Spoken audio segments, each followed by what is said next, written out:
Switch off your television set immediately unless you are prepared to be really terrified.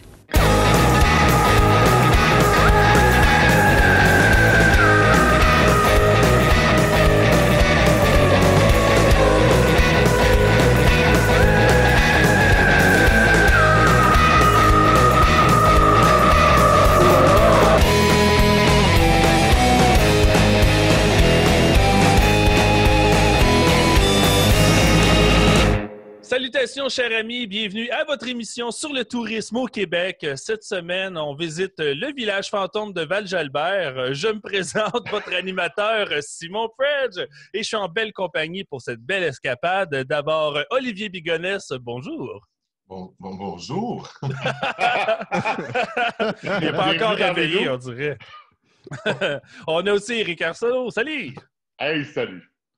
Et on a un autre critique invité avec nous aujourd'hui du podcast Les Mystérieux Étonnants, Benoît Mercier. Salut! Allô, messieurs, je vous réponds pendant que je mets un post-it sur ma face sur Zoom parce que je suis écœuré de me voir à chaque fois que je parle. Ah! Mais c'est pas une mauvaise idée parce que, je veux dire, je devrais vous regarder vous, mais c'est comme plus fort que moi. On dirait qu'il faut que je me regarde moi, c'est frais que c'est fatigant. Fait que c'est un truc que j'ai développé. Ouais. C'est ça, ça gosse, fait que je me mets un post-it. Merci pour l'invitation, Fred. Ah, ben voyons, c'est toujours un plaisir de partager des micros avec toi, mon Ben. Donc, vous le savez déjà, hein? Wow, qu'est-ce que vous avez raconté? Qu'est-ce que vous avez entendu, là? Non. Benoît et moi, on a compris. On a compris. Hey, vous avez tellement l'esprit mal tourné, les boys. Je peux pas croire. Come on. All right. Donc, vous le savez, on fait des critiques, des films qu'on voit à Fantasia 2020, Fantasia en numérique cette année. Ça se poursuit encore jusqu'au 2 septembre. Et on y va en rafale, hein, comme d'habitude. Et cette semaine, on avait envie de commencer avec du négatif. Mais après ça, mais pour mieux se concentrer sur du positif après. Oui, puis ça va être une petite vite. Quoique, on sait jamais. On verra bien. Mais voilà, dans le fond, Eric, tu veux nous présenter ça? Oui, écoute, on va commencer par un film qui a joué samedi passé, il y a une semaine, The Curse of Audrey Earnshaw, qui est réalisé par Thomas Robert Lee et qui est un film canadien, que je voulais préciser. Ça se passe dans une petite communauté. Écoute, et là, c'est là la twist, c'est que là, on est en 1973. On n'est pas en 1800 quelque chose. Et il y a une femme qui cache sa fille, qui a comme 16 ans, je pense, c'est l'autre genre, de la communauté. Et là, il se passe plein d'affaires quasiment intéressantes tout le long. Puis là, on apprend que cette fille-là, elle a des pouvoirs surnaturels. Une sorcière. Là. Bref, je ne sais pas si Benoît, tu veux compléter, mais... oui, il s'en suit une course folle. Il a tellement l'air motivé. Il a tellement l'air motivé. Moi, je peux juste dire un truc positif pour essayer de balancer un peu. Je trouvais que c'était bien fait. Je trouvais que c'était pas mal réalisé. C'est juste que c'est correct. C'est correct. C'est malheureusement un fais-moi peur d'1h30 avec des acteurs canadiens qu'on reconnaît de séries canadiennes qu'on voit depuis des années. Mais c'est très monotone. C'est tout le temps sa même note. Puis il y a une espèce de débandade à la fin. Là. C'est comme ça dégringole. Puis le lien entre la mère puis sa jeune fille, bon, tout explose. Mais on ne sait pas vraiment pourquoi. Non, c'est un scénario décousu aussi. C'est pas clair. C'est comme un premier draft, on dirait. Ouais. Mais moi, j'aime ça l'appeler. C'est comme ma minute du patrimoine canadien. Mm-hmm. Vous savez, des petites annonces qu'il y avait là, qui expliquaient l'histoire de certains Canadiens. Ça sent les prairies. Là. C'est clairement canadien. C'est très manitobain comme film. Ouais. Puis là, il y a plein de petits événements qui se produisent dès qu'on découvre que la fille est dans ce village-là, que les autres villageois la voient. Moi, la Audrey, justement, là, moi, je trouvais qu'elle sortait de Ouattatao, là, des fois. Là, ouais. Moi, je la trouvais très mauvaise. En fait, je les trouvais tous un peu moyens, mais elle, ouf! Comme si c'était à cellulose, quoi? Ouais, mais c'est le mec des ballots, finalement, là. Ouais, tu sais, quand elle se fâche, là, Là, elle sort de chez Dallaire, là. C'est un peu ça que ça me faisait penser. Elle s'en va au spot. Là. Non, c'est ça. C'est ça. Mais c'est surtout que je trouvais que le scénario était vraiment décousu. Écoute, c'était emmerdant. Ça avait vraiment du potentiel, là. Ça aurait pu vraiment être cool. C'est ça, puis je sais pas si tu l'as mentionné, mais c'est ça, c'est dans l'âge moderne, mais ça se passe dans une communauté extrêmement reculée. Fait que oui, il y a des avions qui vont passer une fois. du village. Il y a une fois, tu le vois. Tu vois un avion, fait que tu comprends que je pense que c'est en 1950, quelque chose comme ça. En 1973. 1973, mais ça sert à rien de camper l'histoire dans cette période-là, puis il spécifie au départ. Fait que ça a l'air d'être basé sur un fait divers, sinon ça sert à fuck all. C'est comme. Attends, ça les se passe sur une autre. Polluent, je veux dire, on la voit, là, ça a été rajouté. Une fois. OK. Une fois. J'ai compté comme les avions, puis tu le vois une fois. C'est comme si le film avait commencé avec « Après la Troisième Guerre nucléaire, les restants de l'humanité se sont déplacés vers une autre planète. » Et là, c'est cette communauté-là complètement religieuse. Ouais. Mais ça sert à rien de camper ça dans le temps moderne. Ouais. Mais tu vois, je pense que le film souffre un peu du même problème. C'est que tous les acteurs sont pas mauvais, mais ils peuvent pas y aller all-in parce que j'ai l'impression qu'ils savent pas dans quoi ils jouent. Ouais. Fait que même la jeune fille qui joue Audrey, je pense pas qu'elle est mauvaise, mais on dirait qu'ils sont tous un peu à tâter dans quel type de film. C'est-tu un revenge movie? C'est-tu un film surnaturel? Pourquoi au début, il y a une personne qui est ciblée, puis après, le village au complet est rendu? C'est vraiment bizarre comme choix scénaristique, mais le reste, c'est quand même pas mal. Ah, t'es plus tendre que moi, je trouve. Ouais, j'ai déjà vu pire, je pense. C'est pour ça. Ouais. Mais je suis d'accord que tu finis, tu passes au travers, puis tu te dis, bon, ben, je viens de perdre une heure. Honnêtement, ça fait une semaine là, que je l'ai vu, puis j'ai de la misère à m'en souvenir un peu. Là. C'est le premier. C'était mauvais. C'est le deuxième film de Fantasia que j'ai vu cette année, puis j'étais super excité à l'idée de comme finalement pouvoir voir autre chose que mes murs en train de sécher, puis au moins de faire de quoi de fun, puis non, j'étais « Ah, OK, c'est ça le film que vous mettez dans le premier week-end. » J'ai pas trop compris Mais la bande-annonce est vraiment prometteuse. Si vous regardez la bande-annonce, là, tu dis « Oh my God, ça va être cool. » Je dirais pas c'est comme The Witch, là, mais c'est comme l'ambiance, c'est un peu ça dans la bande-annonce. Ça a du potentiel. C'est The Witch canadien. Oui. Oui, on est capable de faire mieux que ça. Là, je veux dire. Oui, pour vrai, oui. C'est la sorcière de la rue Tabaga. Ils ont pris ce qui restait du staff de Corner Gas, puis ils ont quitté ça dans ce projet-là. Hey, on a une gang d'acteurs ici qui ne savent plus trop quoi faire de leur temps. Là. Ceux qui étaient dans Degrassi, là, let's go. Ils sont rendus vieux maintenant, le monde dans Degrassi. Voilà. On peut les mettre dans une production. Quand même. Bref, passez votre chemin. Ouais. All right. En parlant de passer le chemin, il y a un autre film qui a été vu par notre équipe, qui a été très décevant apparemment. Un film qui divise par contre. Nous, on va être du côté sombre. Olivier, t'as vu Alone? Oui. OK. Alone, 2 secondes, je vais aller voir c'est qui a réalisé ça. Là. C'est John Hyams qui a réalisé ce film-là. Donc, l'histoire, rapidement, c'est tellement original. C'est une fille qui se fait suivre en voiture par un stalker, finalement. On suppose qu'elle est en train de déménager parce qu'elle tire avec son véhicule un U-Haul. Puis, elle va finir par se faire séquestrer dans son sous-sol et finir par s'enfuir de ce serial killer-là ou whatever, comme on peut l'appeler. Puis, pour s'enfuir dans la forêt. Puis, ensuite de ça, c'est un genre de cat and mouse chasing, de survival. Donc, c'est un survival. Donc, on s'entend. Le synopsis que je viens de vous dire, combien de fois est-ce que vous l'avez entendu dans votre vie ou vu des films avec exactement le même synopsis? Donc, bien, comme là, on le voit lui, là, OK? Le serial killer qui ressemble...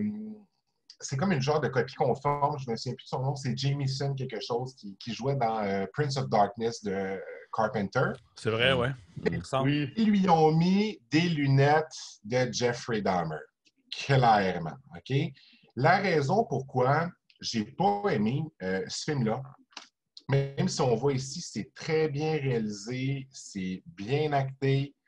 Il y a beaucoup de prises de vue de drone dans le film. On sait que c'est beau, puis tout, mais il y a un overuse de shots de drone.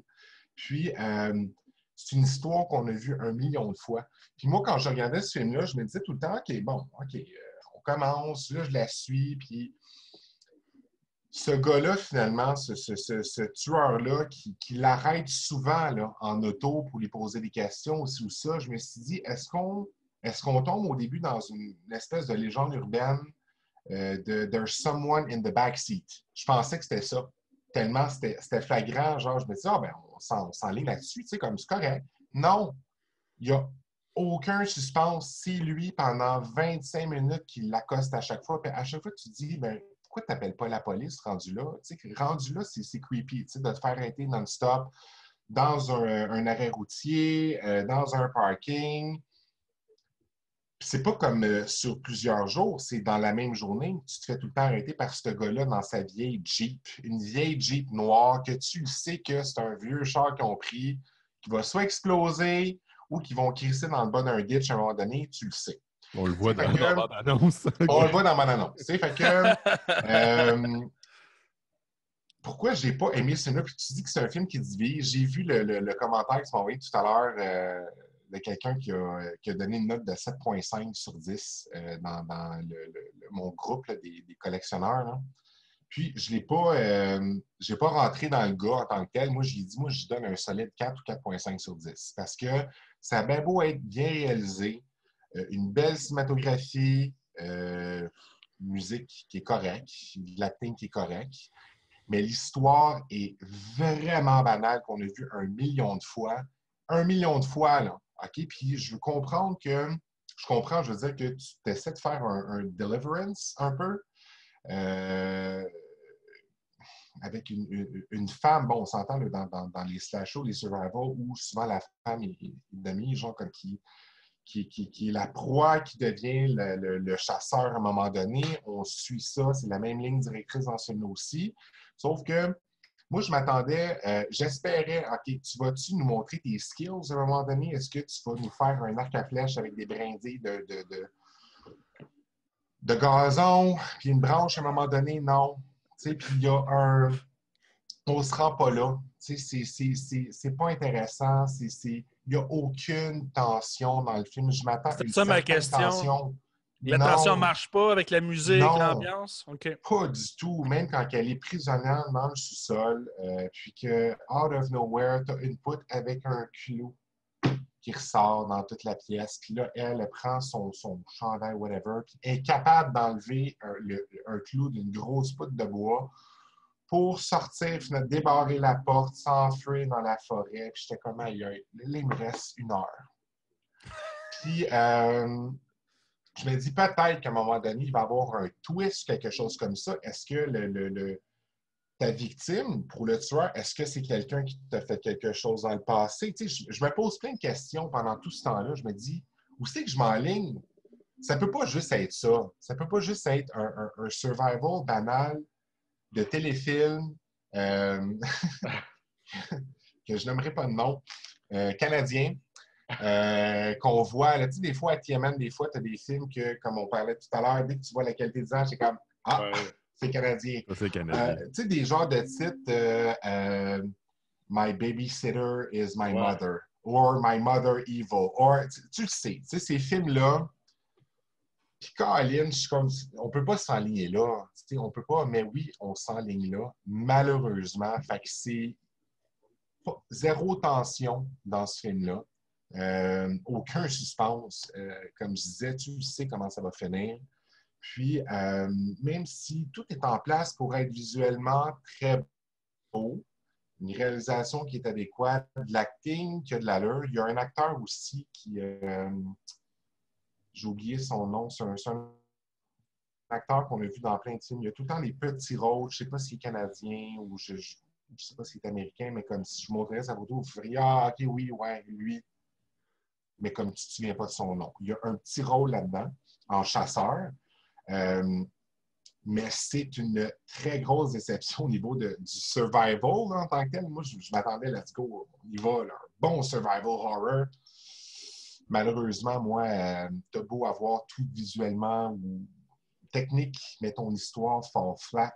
Donc, pour moi, c'est un gros 4.5, je te dirais. Okay. J'ai monté de 1.5, je te dirais, là, depuis 2 jours, là, pour être généreux, mais ça fall flat. C'est vraiment très mauvais comme histoire. C'est un mauvais film.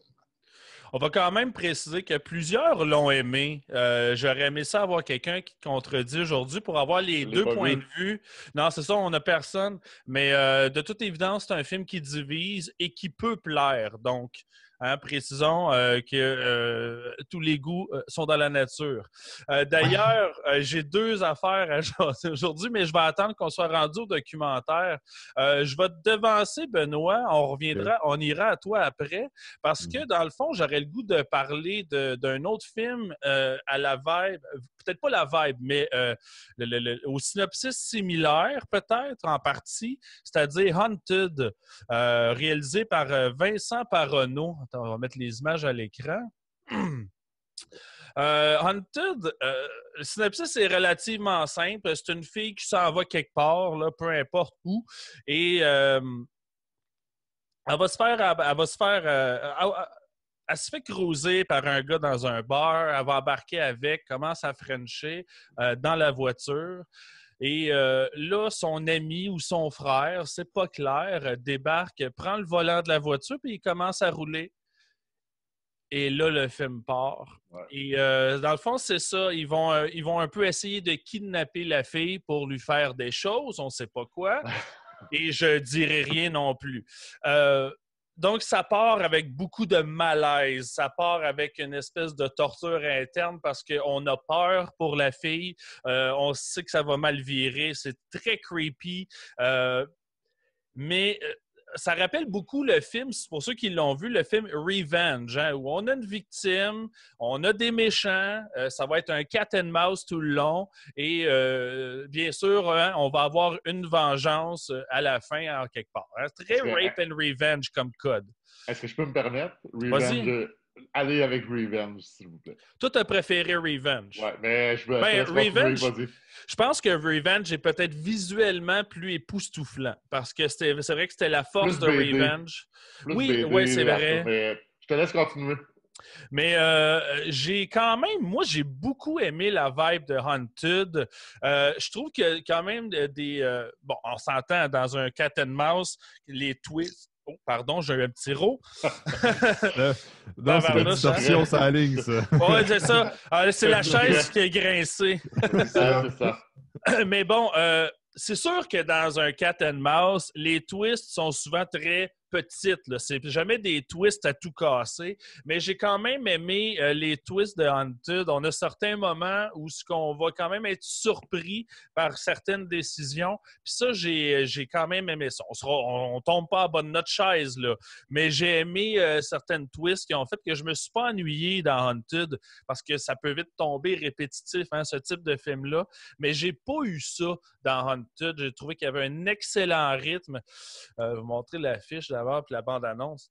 Je trouvais qu'il y avait un bon rythme. Ça réinvente rien du tout, mais j'ai eu beaucoup de fun. La tension a fonctionné pour moi aussi.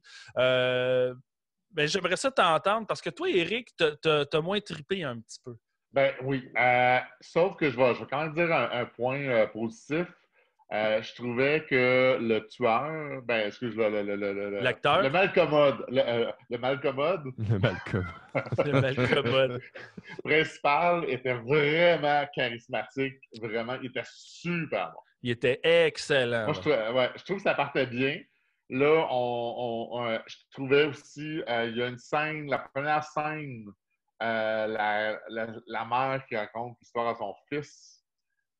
Oui. Je trouve ça super bien fait. C'était vraiment un personnage intéressant parce qu'on la revoit éventuellement. Ça, c'était vraiment intéressant. Sinon, on reste dans du déjà vu 1000 fois. À un moment donné, après 1 heure, je dis bon, il va se passer de quoi? Oui, hein? Bats-toi, fais quelque chose. T'sais. Puis là, quand ça commence, je trouvais que ça partait en couille un peu. Puis là, tu sais, je pense que les gens ont beaucoup apprécié les animaux. Le côté Walt Disney, en tout cas, Le côté Walt Disney. Non, mais tu sais, c'est quoi, il y a Bambi dans le film? Non, mais les animaux sont comme là pour t'aider, genre. OK. Ben, non, mais j'en ai un peu, là, c'est pas si... moi, je l'aurais pas dit comme ça. C'est Pas, pas si on n'est intense pas que Disney ça. pantoute. À aucun non, moment, je sais. j'ai eu une Je sais, là. impression de Blanche-Neige. Là. Je peux dire, Ben, je quoi pense que- qu'il va fort un peu. Là. Quoi Il y a que, des tu sais, animaux, là, mais Ben je oui, les ils voyais sont là, plus puis ils comme... regardent. Ben, On va je se les mettre voyais à plus chanter. comme... parce que la poursuite se passe toute en En forêt. forêt, oui. Moi, Encore, j'aime comme- ça. Moi, j'aime ça comme atmosphère, mais c'est ça. Il y a des animaux dans le décor. Il y a une ambiance animale qui est présente, mais parce qu'on est dans le milieu sauvage. Mais de là à dire qu'ils sont autre chose que des témoins, c'est poussé ça là qu'un peu, j'ai l'impression. Non, je voulais rire un peu, puis gars, ça a marché, t'as ri. Non, j'en ai un peu, là, c'est pas si pire que ça, là, Mais en même temps, ouais, mais je cache ce que tu veux dire. En même temps, Simon, c'est peut-être moi qui ai à côté de la coche parce que principalement, les gens ont vraiment aimé ça. Moi, j'ai vraiment mieux aimé Revenge dans le style. C'était plus BD. C'était plus. Tu sais, la fille, elle se transforme en MacGyver tout de suite. J'aime ça, let's go. Mais je pense que rendu là, c'est une question de goût. Puis c'est pas mal fait du tout. Là. C'était bien réalisé. Comme je te dis, le méchant, écoute, moi, je l'aurais trusté. Je l'aurais frenché de reste là. Ouais. Fait que. Comme la fille. Oui. Là. Je la comprends, là. Fait que c'est correct. Ça. Mais bon. ouais, c'est ça. Mais je suis d'accord avec toi quand même que Revenge était plus cool, mais c'est un bon choix de mots. Il était plus cool. Hein? Ouais. Donc, très, comme tu dis, très cartoonesque, un peu exagéré, très coloré. Oui, la musique années 80. Ouais, un visuel extraordinaire. Moi, ça tombait dans mes goûts, mais c'est rendu là. Ben, je comprends, mais en fait, c'est le détail qui les différencie. Ouais. Hunted est plus brun, plus naturel, plus terre à terre, je dirais. Plus cru, peut-être aussi, tu sais. Ouais, plus cru. Il y a un petit peu plus de violence aussi, j'ai l'impression, dans Hunted. Revenge aussi. Revenge est assez... donne pas sa place non plus. Là, pareil, là, dans ses scènes de violence. Oui, pareil. quand même. Tout à fait, mais j'ai... ça fait un petit bout de temps que j'ai vu Revenge, mais j'ai l'impression que Hunted est un petit peu plus dans ta face. Peut-être un peu plus les griffes là, dans la chair. Là, tandis que l'autre, ça court plus peut-être. C'est peut-être plus actif. Hunted il est peut-être plus dans ta face avec le calibre. Mais Revenge est sur le speed quand même parce qu'elle est droguée. Il fait quelque chose dans le film. Fait que t'es vraiment au niveau des couleurs dans le Revenge et tout, qui est dans ta face. Puis la scène de Cat and Mouse dans la maison, il y a du sang partout. Fait que, mais tu as quand même raison aussi sur le point que c'est un film qui réinvente rien. Je vais te l'accorder. Mais je pense qu'on rendu à notre époque, il faut un peu faire abstraction de ça. Parce qu'il y a des films, c'est sûr qu'il va toujours avoir des films qui réussissent à réinventer, puis on va les aimer, ces films-là, puis on va triper. Je suis entièrement d'accord avec toi. Je veux dire, à un moment donné, il faut l'admettre, on a déjà tout fait, ou presque. Fait que je pense qu'il faut, c'est le type de film qu'il faut un peu s'abandonner, puis arrêter de chercher à mais il n'y a rien de nouveau, tu sais. Mais, je suis d'accord. Puis, tu sais, je vais probablement dire comme toi, je vais dire aux gens de regarder puis de faire leur propre opinion, mais moi, ça a juste à donner que je n'étais pas dans le beat. Là, c'est bien correct. J'ai le goût de parler de documentaire, ou plutôt entendre parler de documentaire. Benoît, c'est à ton tour. J'aimerais ça que tu te présentes The Prophet and the Space Aliens. Oui, je veux dire en passant que je ne suis pas du tout adepte de Raël, donc si je défends éventuellement le film dont je veux vous parler, c'est pas parce que je partage les opinions de cette religion / culte. D'ailleurs, c'est l'une des questions qui est posée dans le documentaire de Yoav Shamir, The Prophet and the Space Aliens. J'étais assez curieux. Yoav Shamir, c'est un documentariste qui fait des documentaires surtout sur la situation des Israéliens, leur politique, tout ça. Et ses politiques et ses vues sur son pays ont attiré le regard de Raël, qui lui a remis un prix lors d'une cérémonie officielle. D'ailleurs, le documentariste apprend qu'il était le seul à aller récupérer son prix. Et ça l'a comme intrigué parce qu'il n'avait aucune idée de qui était Raël et sa secte. Et donc, il y a eu un petit lien d'amitié avec je ne veux même pas dire charismatique leader, parce que je ne suis pas capable de dire ça, ces mots-là, sans rire, parce que pour moi, Raël, on dirait qu'il sent le vinaigre en permanence. Je ne comprends pas qu'il y a des gens qui le suivent, mais bon, ça reste une opinion personnelle. Alors, il commence à se lier d'amitié avec le leader et s'interroge à propos de c'est quoi les Raéliens, ils sont là pourquoi, c'est quoi leurs croyances.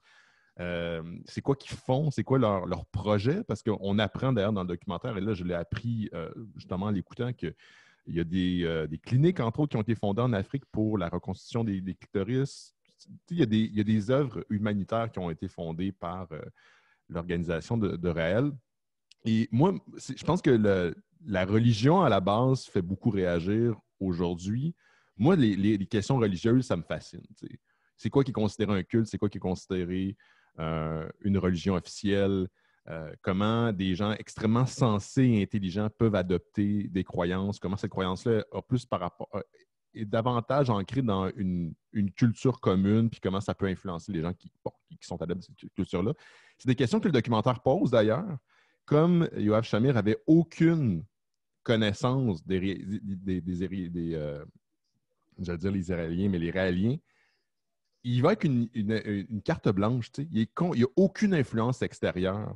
Puis je pense que le fait que souvent on veut voir Raël se faire bâcher peut influencer nous en tant que spectateurs le documentaire. Parce que j'ai vu ta critique, après tu disais, tu as l'impression que c'est une infopub de Raël, puis à quelques moments, j'ai eu cette impression-là aussi.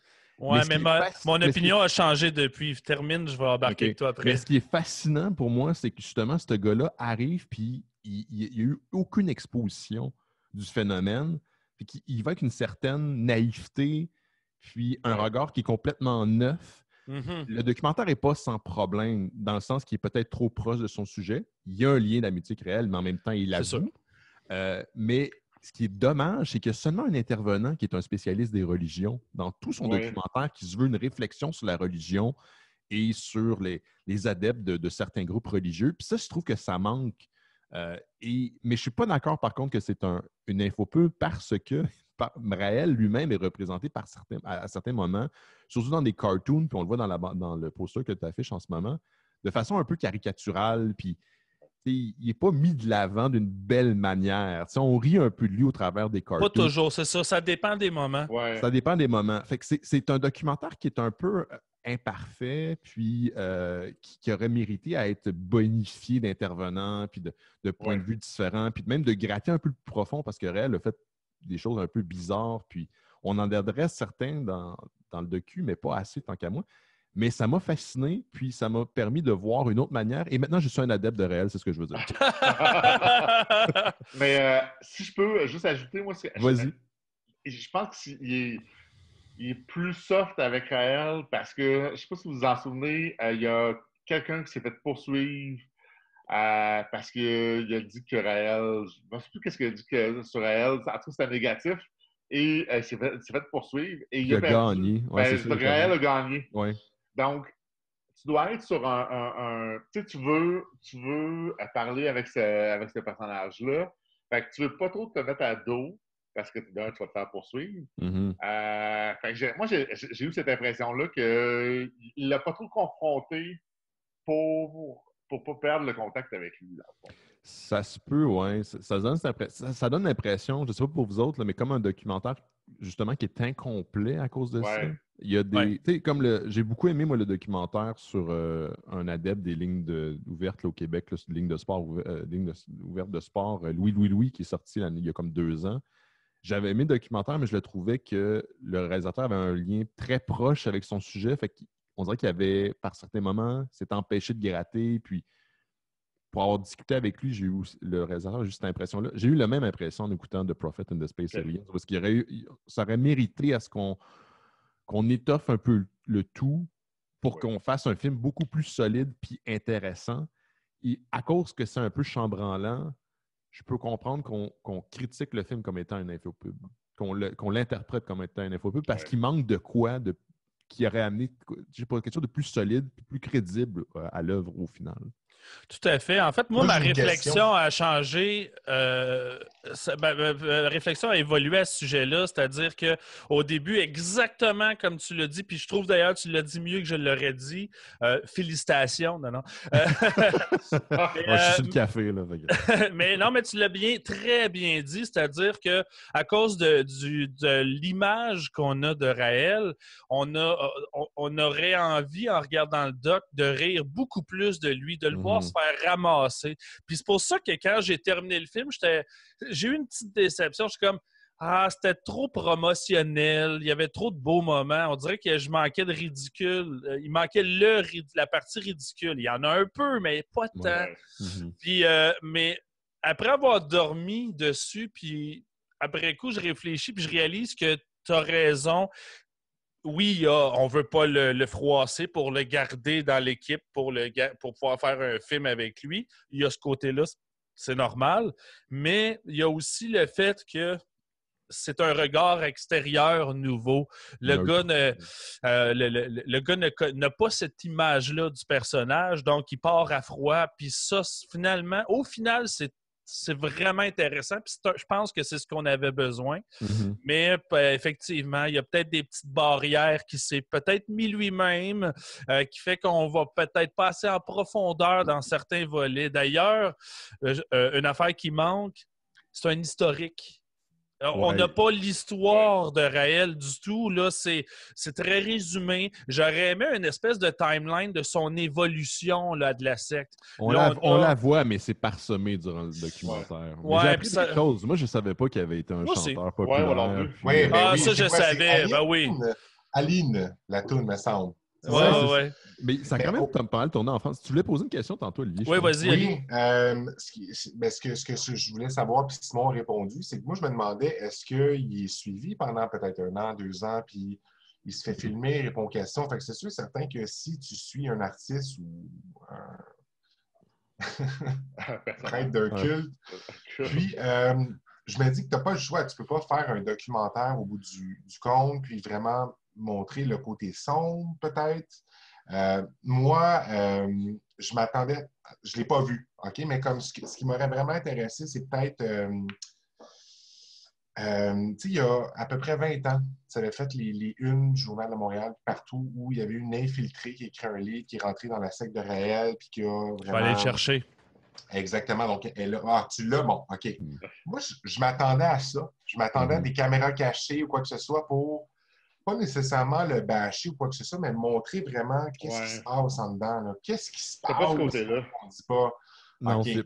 C'est très de surface. Tu vois que, d'ailleurs, ça aurait été intéressant de voir des entrevues avec des ex-membres du culte. Il fait juste interviewer des membres. Mais malgré que cette position-là est intéressante, tu vois que ces gens-là sont conscients qu'ils sont dans une organisation religieuse, puis ils sont conscients même à un certain niveau que leur croyance est, entre guillemets, radiophonique, ridicule, mais toutes les croyances peuvent être ridicules jusqu'à ce point-là, là, mais ça manque de, un peu à la manière d'intervenants tierces, ça manque d'intervenants qui ont aussi un autre point de vue extérieur que lui. Ouais. Parce que lui, là, le réalisateur est dans sa vision à lui. Ce qu'il voit, là, c'est nouveau. Là. Mais il n'y a personne pour le feeder, il n'y a personne pour le nourrir, pour y amener des nouvelles pistes. C'est ça qui manque, tu sais. Mais il l'a suivi, il semble l'avoir suivi pendant un bout, puis il est quand même allé, je ne sais plus c'est quoi le pays d'Afrique qu'ils vont visiter, là. Je pense que c'est le Mali. Ouais, je crois que c'est le Mali. Ça, cet aspect-là de la secte des Raéliens, je la connaissais pas. Ouais, moi non plus. Puis tu sais, ils ont essayé de faire du bien. Tu sais, il y a quand même des gens qui ont été en mesure d'avoir une reconstruction. Tu sais, c'est terrible, ces coutumes-là. Ils sont très ouverts sur la sexualité. Ils sont très ouverts. Je trouvais ça beau à voir, c'est ça? Oui, c'est ça. Je ne le trouvais pas, là. Je vous le montre à l'image. Un très bon livre, d'ailleurs. Oui. Je m'attendais un peu à ça. Mais un regard un peu plus négatif, justement. Un peu plus jugeant, tu sais. C'est des fois, j'ai l'impression qu'on associe aussi ce qui est négatif à avoir du jugement, puis c'est pas nécessairement le cas. Là, je dis pas que ça ne devrait pas être dans le documentaire, mais tu peux faire une critique négative, puis tu as l'air de quelqu'un d'intelligent, mais tu fais une critique positive de quelque chose, les gens vont dire « Ah, mais t'aimes tout ». Mais être négatif, c'est pas être synonyme d'être bright. T'sais. Mais ouais, il manque de quoi. Je ne veux pas m'éterniser là-dessus, mais il me semble qu'il manque de quoi. Au moins vers la fin, là, on voit, tu sais, je pense que c'est un de ses amis d'avant qui deviennent réels, qui en parle un peu. Ouais. Ça, j'ai aimé ça comme intervenant. Ouais, tu sais, puis là, Mhm. maintenant, il me semble qu'il pose une question sur. Il y avait une BD qu'il avait vue. C'était exactement la même chose que son histoire d'extraterrestre. En Ouais. tout cas, Ouais, tu l'effrôles un peu, là, mais c'est pas développé bien. c'est ça. Ben même sur le clonage, tu sais, vous vous rappelez il y a une couple d'années, il y a une dizaine d'années peut-être, les Raéliens prétendaient avoir réussi à cloner un premier être humain. Finalement, ça s'est avéré être une supercherie. On parle du clonage dans le doc, mais là, j'ai un blanc. Aidez-moi. Est-ce qu'on le dit dans le doc que tout ça n'était qu'un mensonge? Oui. Ah ouais? Ouais, Ah ouais, je pense je pense qu'ils le disent, mais c'est vraiment rapidement. On dirait qu'ils toussent en même temps. Là, mais... Ouais, c'est ça. Ça m'a gossé. Je veux dire, OK, Ouais. honnête, mais honnête jusqu'où? Parce que là, il s'est fait raconter cette histoire-là par les Raéliens. Fait qu'évidemment, ils ne mettront pas l'accent sur le fait que c'était une arnaque, tu sais. Mais nous, on n'a vu que l'arnaque. Celle qui est chargée des communications dans le documentaire a dit que c'était c'est une bonne pub pour l'organisation. Puis c'est ce qu'ils ont voulu faire de toute manière. Mais exact. J'avoue qu'en tant que documentariste ou journaliste, tu te dis, ben là, attends, tu as inventé un faux clonage. C'est pas arrivé.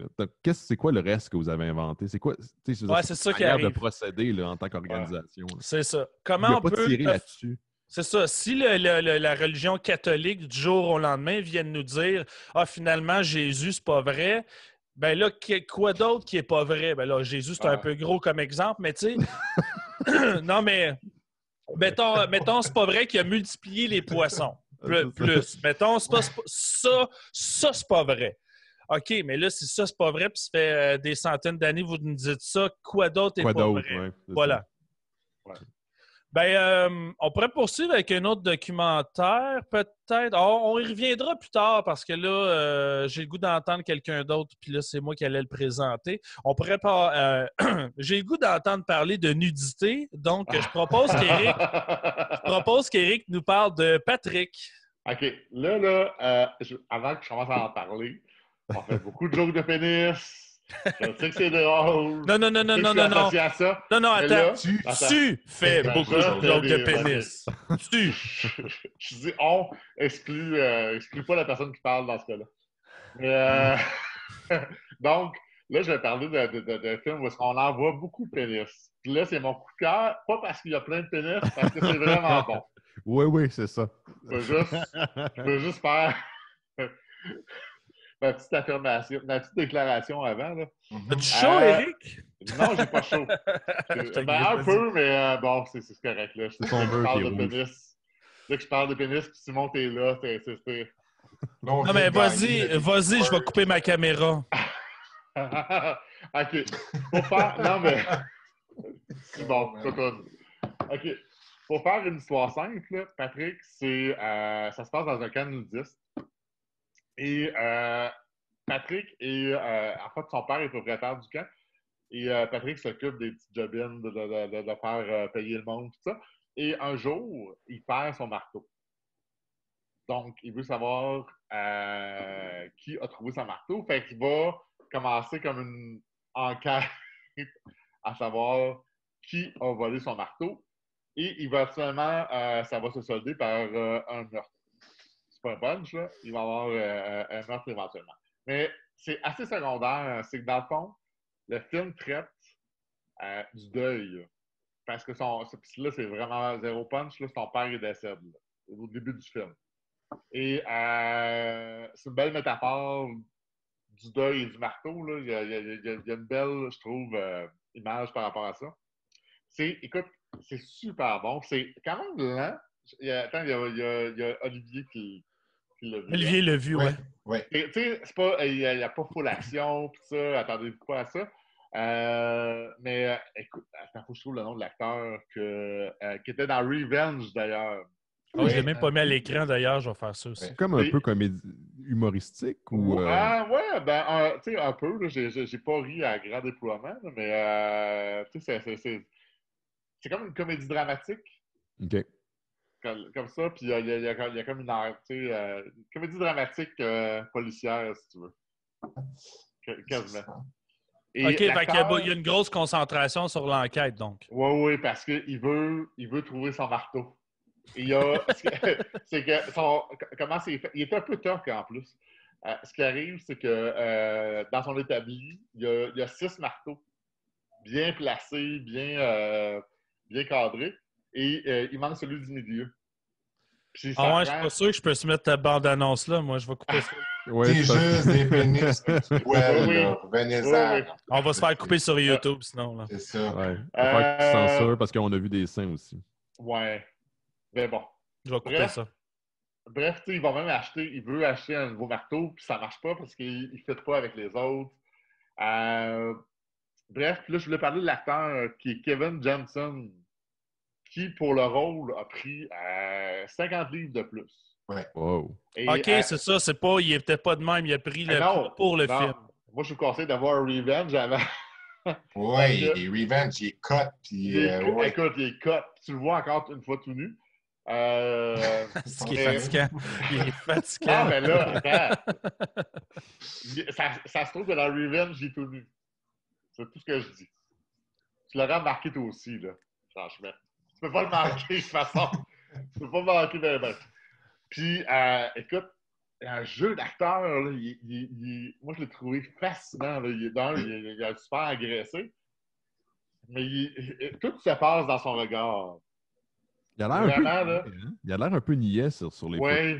photos. Mais un peu, c'est comme ça. tu te demandes s'il est un retard mental ou quoi que ce soit, là, qu'importe.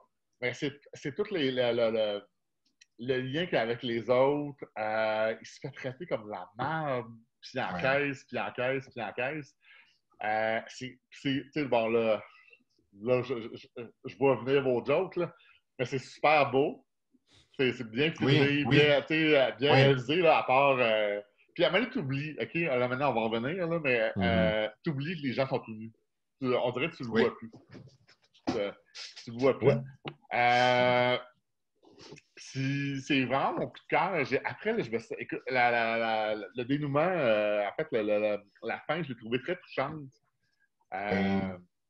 Moi, écoute, je n'ai que des choses positives à dire sur ce film-là, que j'ai très hâte de revoir, d'ailleurs. Oui. Moi, je vais speedballer puis je vais parler de mon expérience. Vas-y. Au niveau de Patrick, encore, mais comme tu as mentionné, au niveau de la nudité, c'est un film qui a fait beaucoup parler de lui parce que, bon, tu as beaucoup de nudité, mais après 5 minutes, tu passes à autre chose. Puis, je ne veux pas faire un comparatif avec je vais en faire un, mais dans le sens, si on parle de Short Bus, OK?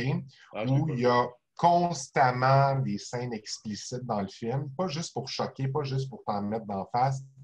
Tu t'habitues. Ça devient banal pour te montrer que, OK, c'est ça, les banal, canudistes, ça devient banal. C'est banal. Exactement ça.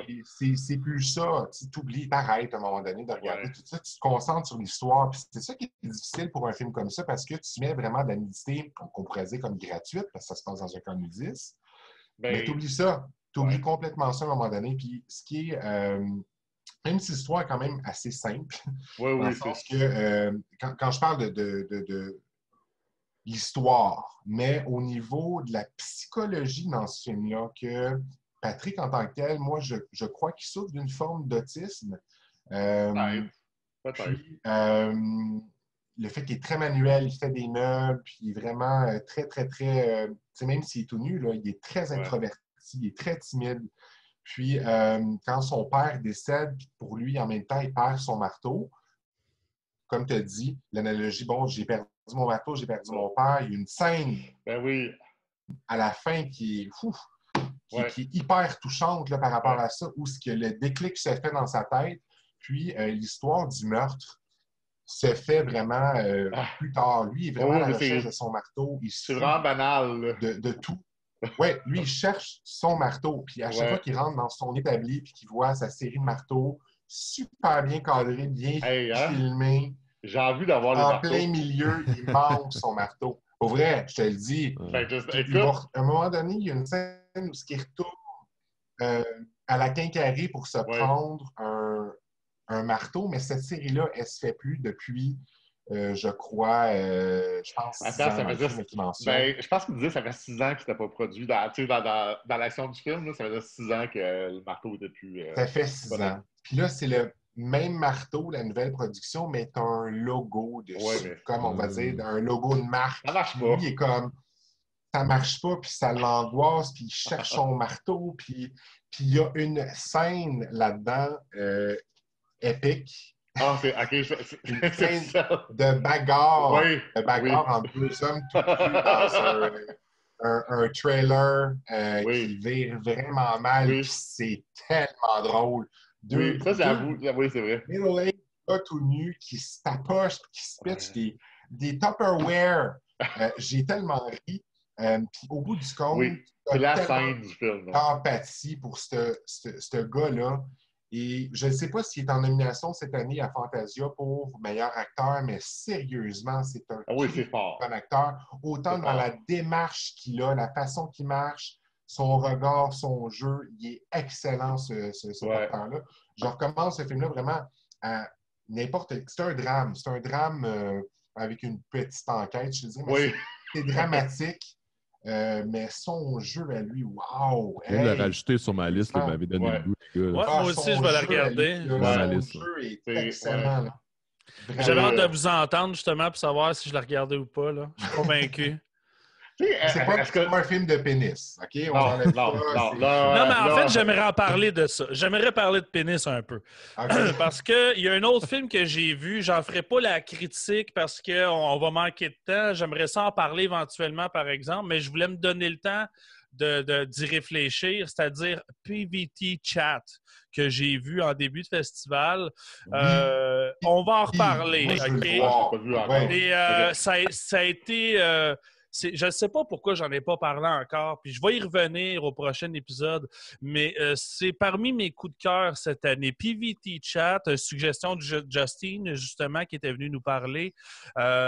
J'ai bien aimé ça. Mais là, je veux juste parler d'un petit détail dedans. C'est-à-dire qu'il y a un peu de nudité dans le film. On voit le pénis du personnage principal. Et ça fait du bien. Je vous explique. Il y a une manière de faire beaucoup de blagues avec ça. Mais c'est pas moi qui l'ai dit, hein, c'est toi. Oui, mais c'est pourtant un statement sérieux. C'est-à-dire qu'on n'est pas habitué de voir des pénis à l'écran. On voit beaucoup la nudité féminine. J'en parle d'ailleurs continuellement dans l'after show sur Frisson TV. C'est tout le temps des filles tout nues pour aucune raison. Là, on a comme dans Patrick, justement, comme vous le disiez, c'est ça le point. On a des pénis, puis c'est correct. Parce que c'est monté intelligemment. C'est pas gratuit. C'est pas juste des poitrines de filles parce qu'on veut voir des poitrines.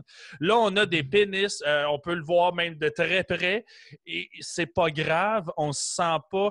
En fait, c'est des films peut-être qui réussissent à démontrer qu'on est rendu là. Qu'on est capable de montrer la sexualité, les parties génitales masculines sans être outré, sans trouver ça dégueulasse. Tu slapper un 18 ans et plus sur ton film parce que t'as une bille. Exactement. C'est pas 18 ans parce qu'on a une partie génitale. Peut-être qu'on était rendu là quand c'est monté intelligemment, quand on n'est pas dans un film juste trash, comique, où ce qu'on va voir des pénis, papa.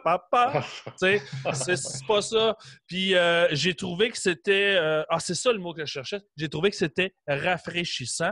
Puis j'ai l'impression qu'on a un peu ça avec Patrick aussi. Ouais. La première fois qu'on voit le pénis, on est peut-être un peu surpris parce que c'est pas quelque chose qu'on voit beaucoup. Tu regardes. À un moment donné... Je les ai comparés, là. Mais c'est ça. Là, c'est sûr que Cannes Nudis, c'est beaucoup tout le long du film. Dans PVT Chat, ce n'est que quelques scènes. Mais j'ai remarqué une différence entre la première scène avec un pénis que j'ai vu et la dernière. Je portais même pas attention. Puis c'est au bout de, disons, 5-10 minutes de la scène que j'ai remarqué « Ah, ben oui, il y a la graine à l'air. » Parce qu'on leur... Puis... Je trouve ça rafraîchissant, je trouve ça beau, puis je trouve ça le fun qu'on évolue dans notre cinéma comme ça. Montrons nos pénis. Ouais. Ça fait 3 shows. Ah, OK. 3 shows. On parle. Oui, ben là... Non, mais... Là, à vous, Olivier, c'est à cause de Patrick. Si ça avait pas Oui. été de Patrick. Mais- J'avais une question pour toi, Mais avant Olivier. Simon dire ça, Ouais. Oui, je sais. Mais j'avais une question pour toi, pas juste pour conclure sur Patrick. Là. Oui. Moi, je sais pas si tu vas être d'accord avec moi. Moi, c'est mon comme feel-good movie de Fantasia. Je te dirais que c'est un coup de cœur. Je dirais pas que c'est un feel-good movie. Ah? Moi, je vais. Mais il y a quelque chose de cute, non? T'as fini, tu sais, quand tu te. Je peux pas le dire. Mais Ouais, non, c'est je sais, ça, mais moi, je vais l'écouter, là. non. Moi, je me sentais bien à la fin. Moi, je me sentais bien. Je trouvais Ben, c'est. Je dirais rien. Non, ouais, je peux ben, pas. c'est correct. Non, mais pas de Benoît, spoiler. écoute-le, puis dis. Il grandit. Tu me diras, au niveau du personnage, tu es focusé vraiment sur Patrick. Tu as vraiment moi, j'ai vraiment un aimé déclic, ça. puis qui grandit, puis que. Émancipation, là, si tu veux, mais oui, j'ai vraiment bien aimé ça. C'est. Cool. Ouais. Olivier, je peux te sauter ton tour puis te revenir? J'ai le goût d'aller au plus complet extrême opposé de ce qu'on vient de discuter. J'ai le goût d'entendre Benoît nous présenter Slacks. Wow! Slacks, Oui, c'est une paire de jeans qui tue.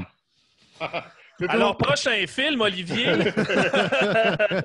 Mais, ben, ouais, J'ai hâte de c'est pas savoir mal ce que tu en ça. as pensé.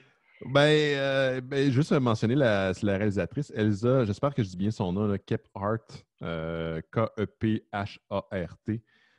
C'est un genre de. Ça se passe dans un magasin qui se veut un magasin de linge American Apparel. Donc, Oui, tu sais, les vraiment. fameux magasins de linge qui se disent socio-responsables pour l'environnement, pour les gens qui fabriquent, mettons, le tissu, tout ça. Et pour une raison qui nous est dévoilée au cours du film, les pantalons commencent à tuer. C'est une nouvelle sorte de pantalon qui s'ajuste selon ta taille en fonction de.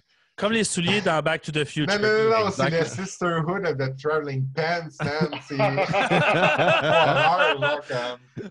Donc, c'est vrai, c'est ça. C'est une nouvelle paire de jeans qui va être lancée. Donc, les employés sont invités à rester une nuit pour préparer le magasin. Puis, le propriétaire de la marque est là, une blogueuse là, qu'on voit en ce moment, une blogueuse qui est là.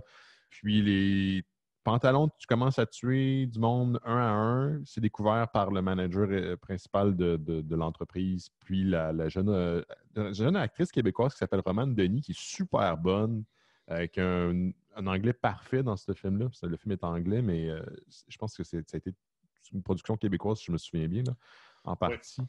Mais il n'y a pas grand-chose à dire parce que ça se termine là. Je pense que on s'entend pas à grand-chose. Là, c'est une paire de jeans qui tue. Fait que tu veux voir ça. C'est comme quand tu vas voir un Freddy ou un Jason. Tu sais que tu vas avoir du sang puis du gore, puis ça se résume à ça, puis c'est le fun. Là où le film a commencé à me perdre, c'est qu'à un moment donné, il fait un peu la morale. Il va du côté socio-responsable. Un petit message, un petit message sur l'écologie. C'est ça. Sur l'écologie. Ouais, tout ça. Il y a comme, moins sur l'écologie, mais sur le bon traitement de ses employés. Je ne dis pas que ce sont pas c'est des... ça que je voulais dire, excuse-moi. C'est pas que c'est des concepts qui sont pas intéressants, là, qui sont pas nécessaires. C'est pas ça que je suis en train de dire. C'est juste que dans le film qui se veut tellement ridicule, puis fantastique, puis gros, ça jure tellement que ça m'a sorti de mon film. Tu sais, c'est comme si pendant que Jason est en train de tuer du monde à coups de machette, il se retourne vers la caméra, puis pour la première fois, il parle, puis il dit « Pensez à acheter votre machette, genre, dans une locale, tu sais, comme ta gueule. » Comme continuer à tuer ta victime, là, puis c'est assez, là. À ce niveau-là, le film m'a perdu, puis ça se voulait aussi un peu un élément pour faire compléter la boucle du récit, tu sais. Mais ça fait une fin un peu moralisatrice, sans vouloir en dévoiler trop d'ailleurs. Au final, j'étais comme, OK, j'ai été diverti la première partie. Oui, le premier 30 minutes. Super divertissant. Ouais, même chose. Oui, c'était bon au début. Là. Ouais, puis à un moment donné, j'ai fait, OK, c'est là où est-ce qu'on s'en va. Dans ce genre de film-là, là, ce que le monde veut le voir, j'ai l'impression, c'est qu'elles sont de plus en plus grotesques. Que les personnages principaux vont mourir. C'est ça que tu veux voir. C'est des jeans. T'as tout dans les mains là, pour que ce soit génial. Mais là, ça s'essouffle assez rapidement, malheureusement. Ce qui est étrange, c'est qu'au bout de 30 minutes, tu vois, pendant 30 minutes, tu vois des meurtres, c'est vraiment cool. Et à un moment donné, tu les vois plus. Tu vois que les gens sont morts. C'est ça. Pourquoi?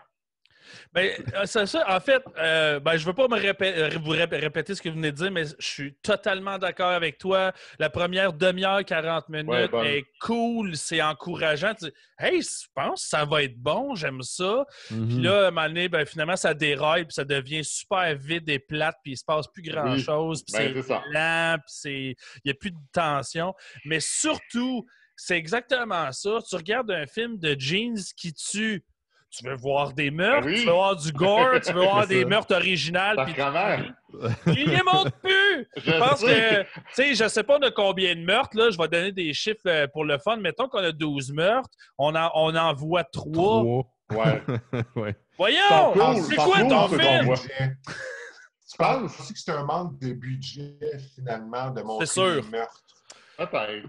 Mais là, tu fais un film de gore. Si t'as pas d'argent pour payer ton faux sang, fais-les pas!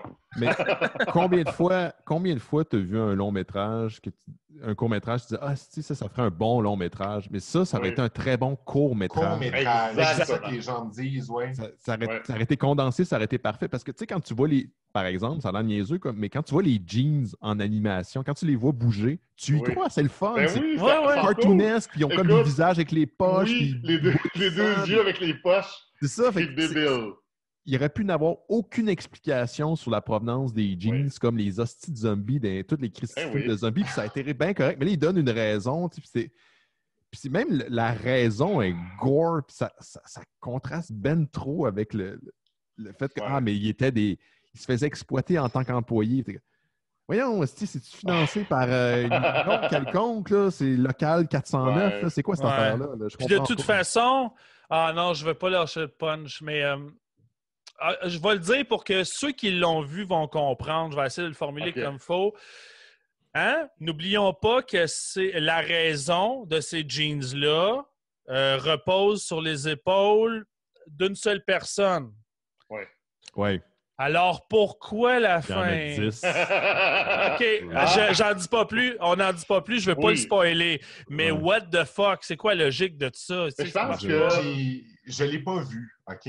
Puis je sais que vous l'avez tous vu, mais comme quand Simon m'en a parlé, j'ai fait une joke. Je disais, OK, c'est Amityville 15. Tu sais, parce que... si on pense à... Mis à part ça, mais comme tous les films...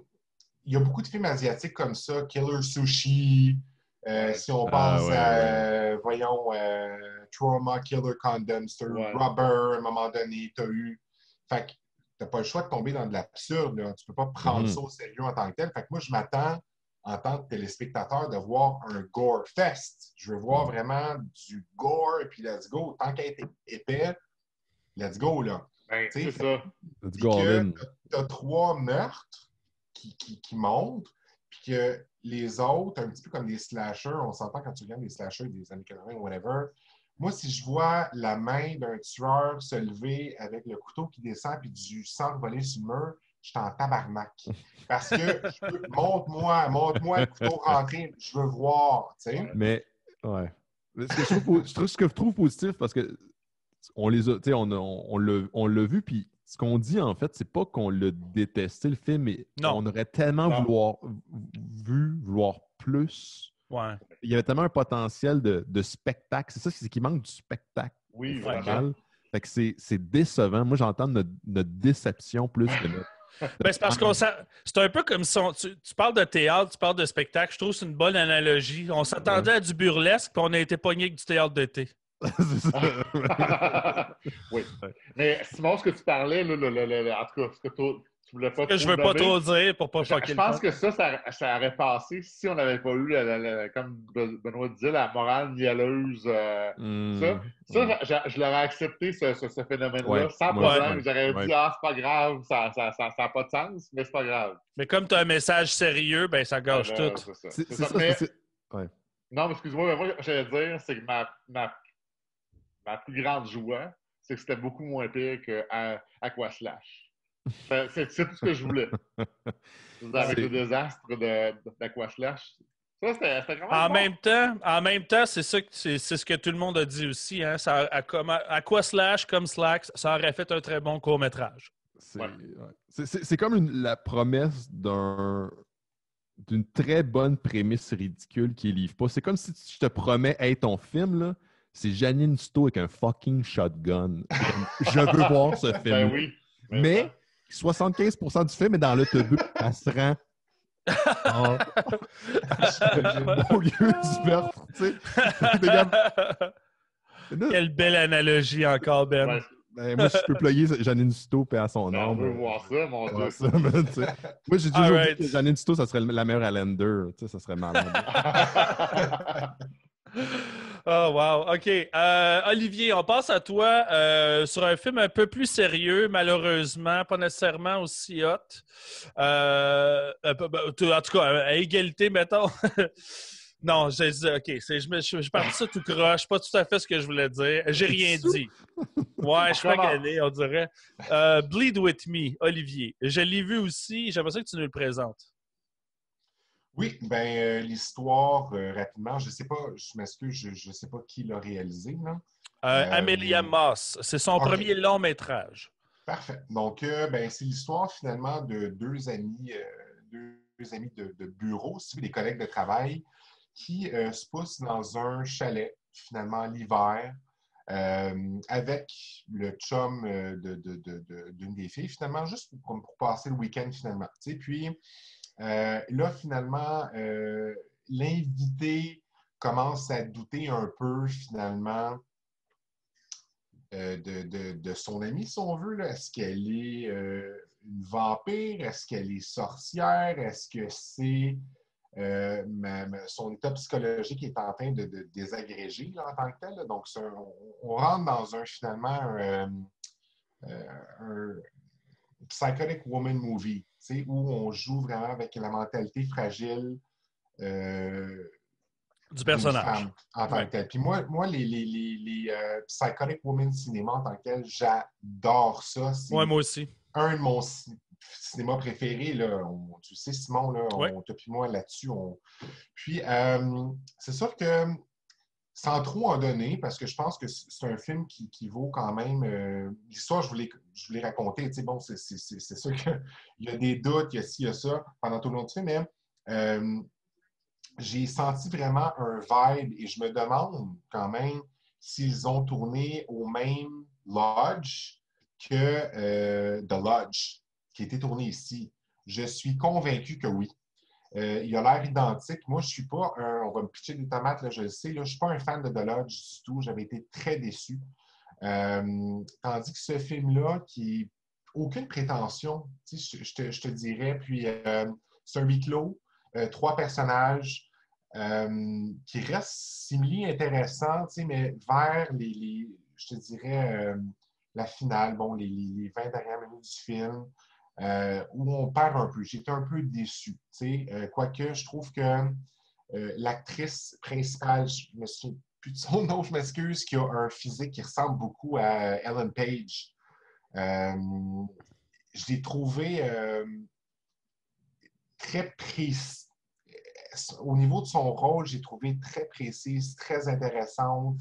Tu as le goût de la serrer dans tes bras. Tu sais, quelqu'un qui en a arraché dans la vie là, en tant que tel, là, qui se fait comme ramasser, si tu veux, par une collègue de travail, qui a de l'argent, qui a une bonne situation financière. Donc, j'ai des personnages comme ça. Moi, j'ai un cœur, pour vrai. Des personnages comme ça, un petit peu on parlait tout à l'heure de Patrick, des personnages comme ça qui en arrachent, puis qui ont de la difficulté, puis qui, quand c'est bien joué, en tant que tel, j'ai beaucoup d'empathie. Donc, j'ai apprécié. C'est pas le film de l'année. L'intrigue reste quand même banale un peu. On l'a déjà vu auparavant. Est-ce que ma voisine est une vampire? Est-ce que mon voisin est un tueur? Est-ce que... Tu comprends? Donc, même si ça ne réinvente pas le fil à couper le beurre là, en tant que tel, j'ai mis mon visionnement, mais j'aurais pas d'éloge pour ce film-là en tant que tel, mais je pense que pour un premier long métrage de cette réalisatrice-là, ben, c'est un bon début, je te dirais. Bien, je suis un peu là, moi aussi. C'est-à-dire que je savais pas à quoi m'attendre. Je sentais que c'était... Mais c'est un film de relations humaines. Hein? C'est un film de relations entre les personnages, les malaises. Tu sais, on a des moments pour vous l'imager. Là. Moi, je suis un gars d'image. Mettons, on a des moments où... on a un couple et on a l'ami. Okay? L'ami est couché dans sa chambre. Le couple pense qu'elle dort. Puis là, ils sont en train de parler d'elle un peu dans son dos. Puis la fille dans sa chambre les entend.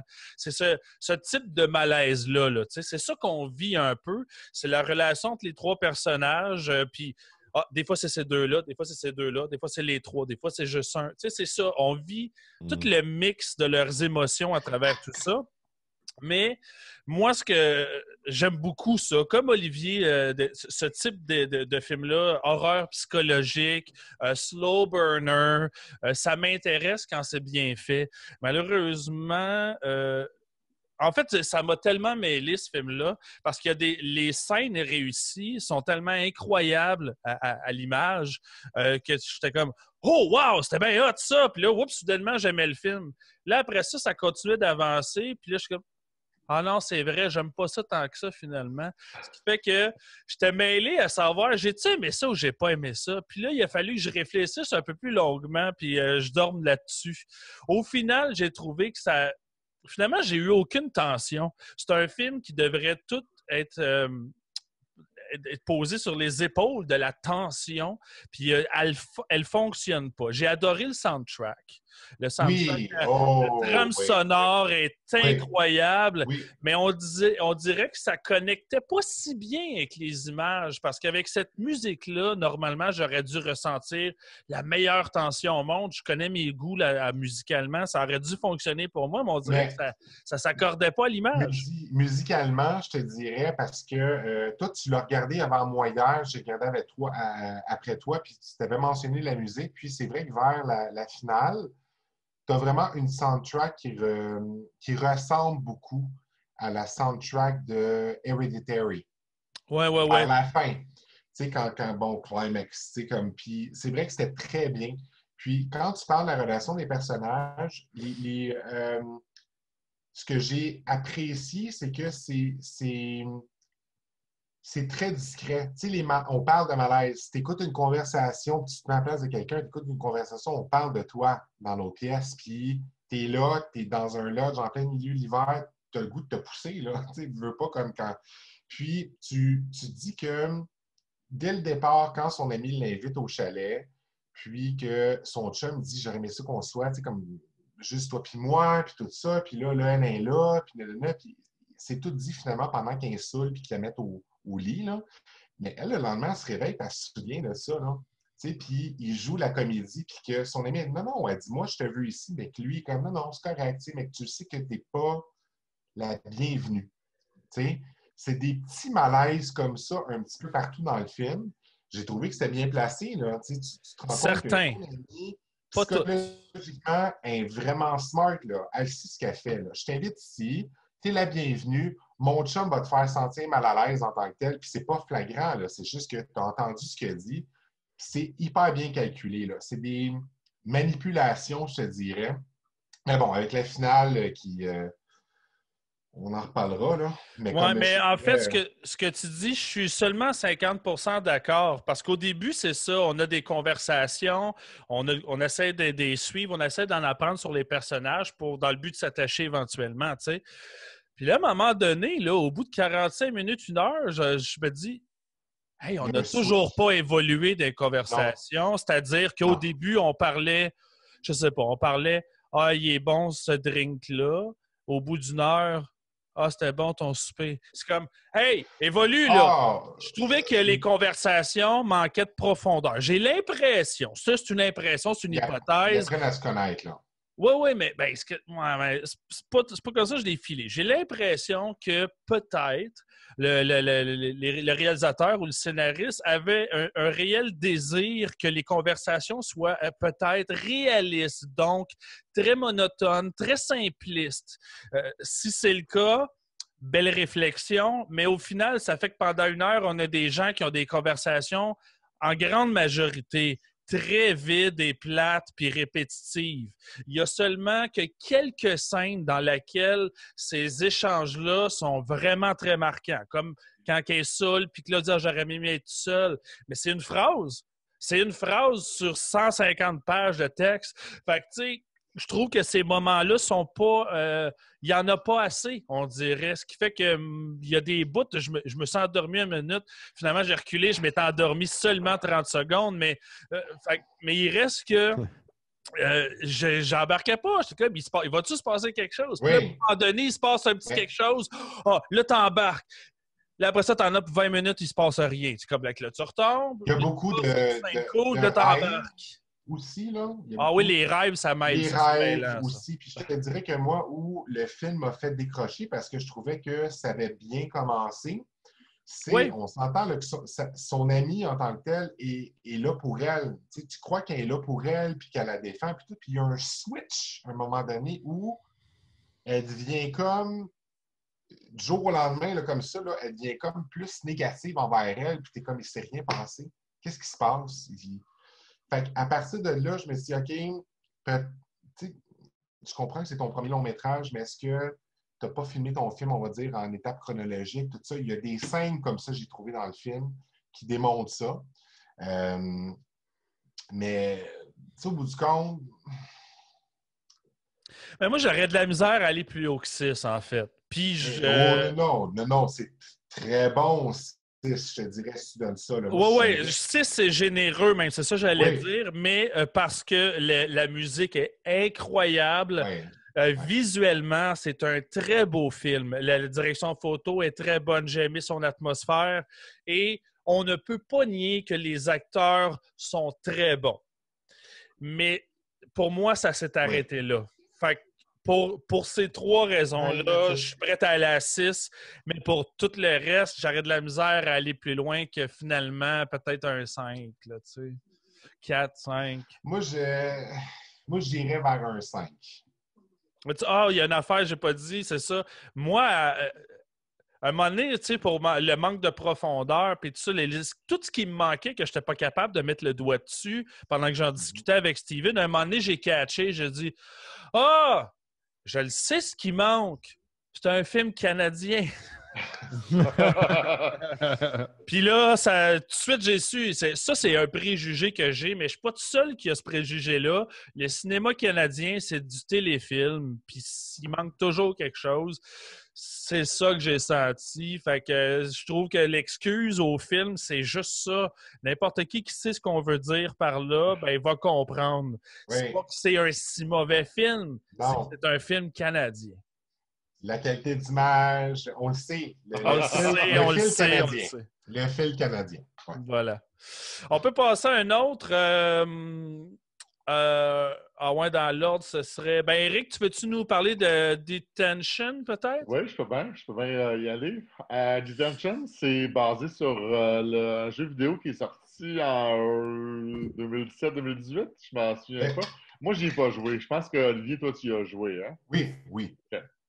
Ça se passe, on est en 1962, à Taïwan, à l'époque de la Terreur blanche. Je ne suis pas un spécialiste du contexte sociopolitique, là, mais bref.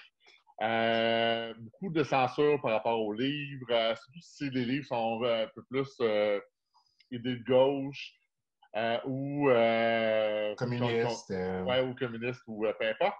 Ils sont bannis si tu as des relations justement avec des artistes, peu importe. En tout cas, bref, tu peux exécuter pour pas grand-chose. Et j'oublie son nom au personnage principal qui se réveille un moment donné dans son école qui est abandonnée avec un de ses collègues étudiants. Et là, ils vont être confrontés à une espèce de créature qui va les poursuivre. Qu'est-ce qui s'est passé? Est-ce que c'est un rêve? Est-ce que c'est la réalité? En tout cas, bref. Un beau mélange de Silent Hill et du labyrinthe de Pan de Del Toro. Surtout pour les segments plus réalistes qui se passent. C'est pas aussi brutal, c'est pas aussi violent que le film de Del Toro. Mais ça reste vraiment super intéressant. moi, ce que je trouve fascinant avec ce film-là, c'est que dès le début, je sentais que je jouais à un jeu vidéo. Oui. Un espèce de survival, horreur. Il manquait juste la manette dans les mains. Puis je me disais, ah oui, je vais aller là, je vais Ah explorer ouais? là. Ouais, J'aimerais ça, que vous m'expliquiez dans vos mots comment ils ont amené ça à l'image. Ça m'intéresse bien. ben, je sais pas si c'est parce que j'étais tu sais, je savais que c'était un jeu vidéo ou, tu sais, mon cerveau a fait comme, ah, c'est basé sur un jeu vidéo. Mais c'est juste comment la caméra se déplace. Écoute, parce que moi, je l'ai vu, Ah ouais, hein? je l'ai vu il y a excuse, il y a une semaine et demie. Je vais aller avec mon souvenir, là, mais il me semble que, tu sais, puis comment les personnages se déplacent dans chaque classe, puis ils regardent qu'est-ce qui se passe. Un peu comme, tu sais, dans La un porte est Resident Evil. barrée, je vais aller vers Ouais, gauche. j'en ai, tu sais, ce genre d'affaire-là. OK. Puis, tu sais, moi, j'ai vu le commentaire comme quoi la créature n'était pas si bien faite que ça. Moi, je suis pas d'accord. Je la trouvais super bien faite. Puis, ce qu'elle a, elle a un miroir, un peu comme, un peu comme Commander Cobra, là, avec elle a un miroir au complet. Mais Eric, t'es Oui. fan de cet artiste-là, c'est le visage de la créature en tant que tel. Ouais. Moi, je suis un fan, puis tu es un fan de David Elmège. Puis, j'ai trouvé que le visage en tant que tel, David Elmège, a créé finalement des statues comme ça avec des genres de visages avec un trou dedans. Là. Ouais. Donc, quand j'ai vu ça dans le film, c'est comme oh shit, man, comme votre inspiration en tant que telle. Mais ça m'a fait penser à du David Elmège quand je l'ai vu. Ça m'a fait sourire. J'étais content. Ouais, mais moi, ce que je trouvais cool, c'est à cause du miroir, tu vois la réaction des gens, des victimes qui se font, tu leur vois la panique et la terreur dans leurs yeux. Je trouvais ça vraiment intéressant, puis je trouvais ça original. Je ne dirais pas le dénouement, évidemment, mais je veux dire, le dénouement, je l'ai vraiment aimé.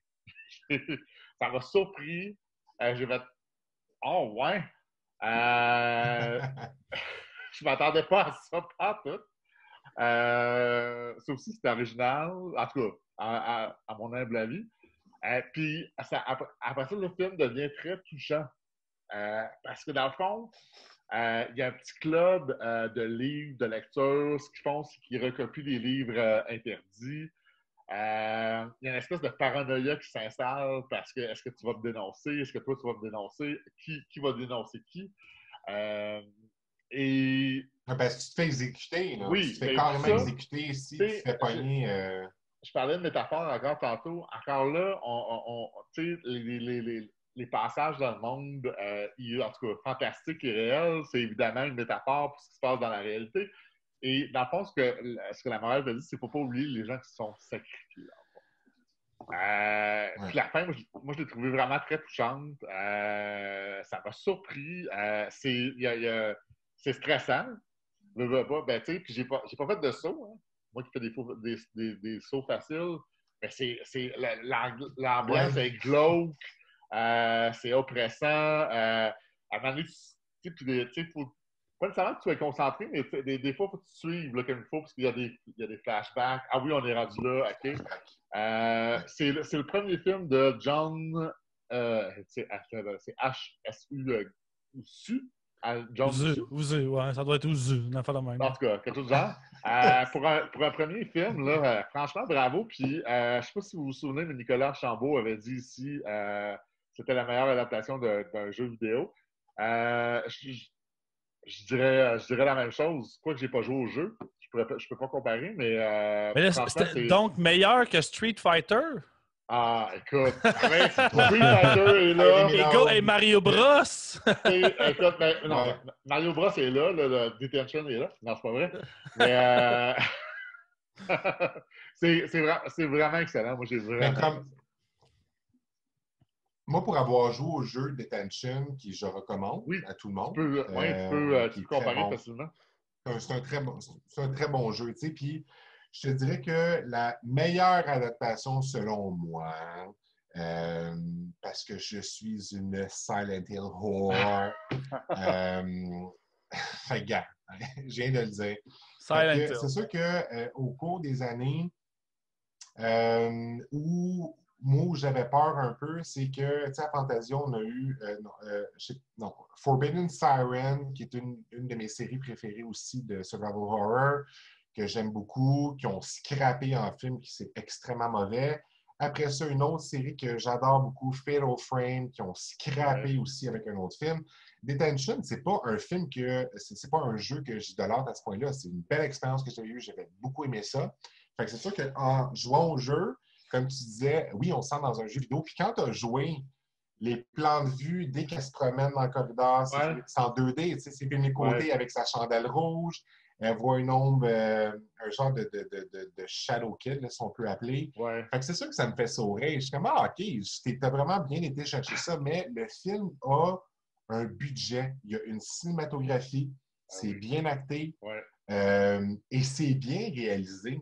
Pour un premier film, là, c'est impressionnant. Pour une adaptation de jeux vidéo, comme les marques que j'ai vues les dernières années, il a vraiment fait une méchante bonne job. Puis c'est pas la meilleure adaptation ou le meilleur film que j'ai vu de jeux vidéo.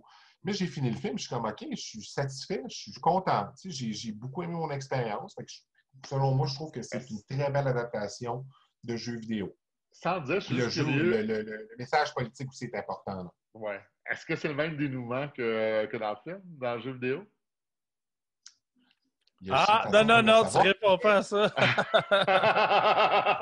Tu me le diras en privé, d'accord? Je suis juste curieux. Voir si on respecte. Bon. Okay. Right. On approche de la fin. J'ai le goût de terminer avec un documentaire et tout un coup de cœur documentaire pour moi cette année. Un gros coup de cœur. Class Action Park. Class Action Park, en fait, c'est le surnom d'un parc d'attractions aux États-Unis qui s'appelait Action Park. C'est simple, en fait. C'est une montagne de ski qui a cherché à divertir leur offre, à élargir leur offre en ouvrant un parc d'été, hein, donc un parc de glissade d'eau avec toutes sortes de jeux et tout ça. Coupé en deux par une autoroute, hein, soi-disant passant. Oui, coupé en deux par une autoroute. Et là, le problème, c'est que le sujet, pas le sujet, mais le surnom Class Action Park vient du fait que en fait, c'est un surnom qui est venu à cause de toutes les attaques en cours qu'il y a eu. Il a été accusé en cours souvent parce que des blessures, c'était routine au Action Park. OK? Comment dire? C'est tellement difficile à expliquer en une phrase. Le niveau d'absence de sécurité de ce parc-là dépasse l'entendement. Ça n'a pas de bon sens. Est-ce que t'as-tu compté les morts? Je sens que c'est environ... 5, je pense. 5? OK, je pense que quelque chose comme ça. Ouais, quelque chose comme ça. Il n'y en a pas eu tant que ça, mais des blessés, en veux-tu, en v'là. Puis pour vrai, c'est incroyable. À la base, l'histoire du parc est déjà incroyable. Ça part bien pour un sujet de doc, mais parlons de la réalisation un peu. Je l'ai beaucoup aimé. Moi, j'aime quand un doc comme ça va aller dans les archives. Hein? Moi, je suis un fan d'archives. Dans celui-là, on n'en manque pas. On a même des images de home movie de famille qui étaient là le week-end puis qui ont filmé quelque chose. Les interventions sont intelligentes aussi, sont pertinentes, sont toutes intéressantes. Pour vrai, j'ai trouvé qu'il y avait un rythme incroyable. Tu sais, ce qu'on veut, c'est entendre parler des manèges aussi. À chaque manège, on veut entendre les anecdotes de ce manège-là. Puis c'est exactement ce qu'on nous offre. On va nous parler... J'avais peur, en fait, qu'on passe la première demi-heure à énumérer tous les manèges pas weird, puis qu'après ça, on fasse juste comme répéter à quel point c'était dangereux pour le reste du film. Mais non, ils ont bien départagé les manèges sur toute la longueur du film. On n'a aucun temps mort, on s'ennuie jamais. Puis le film finit, puis j'en voulais plus. C'est comme, j'en veux encore! Là, j'avais le goût de le regarder une deuxième fois tellement que j'ai trippé. Fait que, on va se le dire, j'étais vendu d'avance parce que ça fait 1 an à peu près que je sais que ce doc-là s'en vient et que j'avais hâte de le voir. Mais j'aurais quand même pu être déçu là, du résultat final. David Arquette, j'avais hâte puis j'ai été déçu quand même. Là, fait que je veux dire, je vais l'assumer si c'est moins bon que je pensais. Mais franchement, là, quel documentaire incroyable! J'aimerais ça vous entendre. Je pense que... qui l'a vu déjà? J'ai hâte de le voir. Moi, je ne l'ai pas vu, mais j'ai vraiment hâte de le voir. Commençons avec Benoît. Comment tu as trouvé ça? Écoute, moi aussi, j'avais vraiment hâte de voir ce documentaire-là. J'aime les documentaires qui couvrent des sujets un peu champ gauche qu'on voit pas, tu sais. Ouais. Bon, il y a des sujets qui, des fois, sont plus mainstream que d'autres. Moi, c'est ce genre de truc-là que tu sais que dans l'histoire de l'humanité, là, à moins qu'on retourne à la préhistoire, là, ça n'arrivera pas à nouveau. Toutes les conditions pour que ce parc-là existe, le fait que les manèges étaient créés par des gens qui n'étaient pas des ingénieurs, assemblés par des adolescents de 14 ans qui travaillaient au parc, qui, eux, faisaient aussi la sécurité et la surveillance et qui faisaient des parties. C'est un produit de son époque. Là. Tu sais, si exact. tu peux encapsuler, mettons, les années 70-80 dans une bulle, là, puis tu dis, tout ce qui était les années 70-80, ça devient Action Park. Puis comme toi, j'ai beaucoup aimé la job de recherche au niveau des archives. Parce que souvent, dans ce type de sujet-là où t'as pas. Aujourd'hui, c'est facile. Là, tu pourrais taper La Ronde, tu fais un documentaire sur La Ronde, tu vas avoir des milliers de sources vidéo. T'sais.